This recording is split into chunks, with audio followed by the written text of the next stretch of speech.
I love pretty much every Hallmark movie that I've seen, but I do have a small selection of Hallmark actors to whom I tend to gravitate, and Danica McKellar is definitely one of those. So when I found Love in Design, this is on Amazon Prime on the Hallmark Channel subscription, I had to jump at it because I knew I would enjoy it. And I did. This was released in 2018, directed by Stephen R. Monroe, and I'm not going to pretend that it's anything unique. I'm not going to pretend that this is an innovative, fascinating, different kind of Hallmark film, because it's not.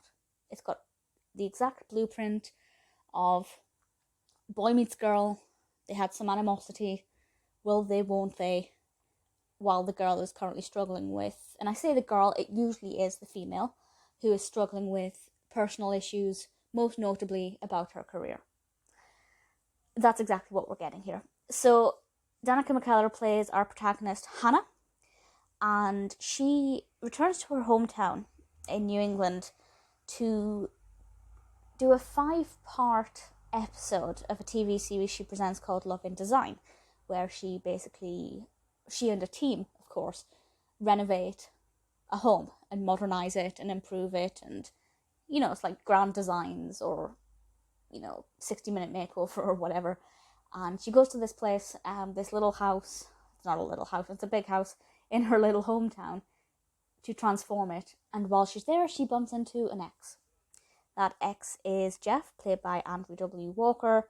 And while she's trying to get on with this job and do a good job presenting this show, Jeff inadvertently gets in the way. He is actually a consultant through his own work, advising on certain aspects of this listed building that cannot be changed.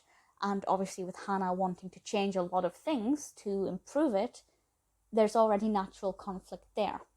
But because of their history together, and some animosity surrounding that, there would already have been quite a bit of tension anyway. And obviously the film is, will they, won't they realise they're meant to be together, or will they realise that there are more important things than being at each other's throats, even if they just stay friends? I'm not going to say how it concludes, but I will say it's interesting. I liked the narrative setup. I like the fact that it's about a TV show. There are quite a few Hallmark films where the protagonist works for either a broadcasting station or a reality TV show or something like that, and I always enjoy them. For me, it's a trope that I absolutely love.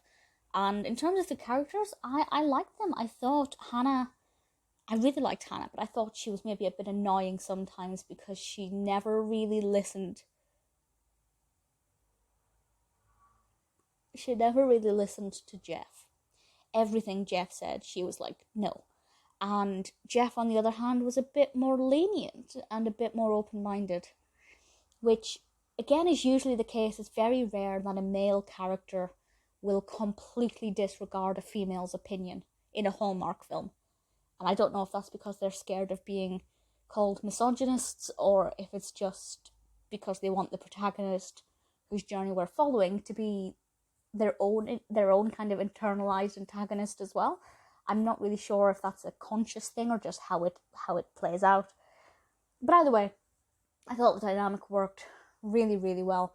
We have some really good character development. Ultimately, I can't fault it. As I said, it's not exactly unique. There's nothing about it that makes it particularly special, at least compared to other Hallmarks.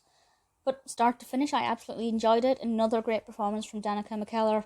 If you're looking for a Hallmark film to watch that you haven't seen, and this is one of them, I'm very happy to recommend it.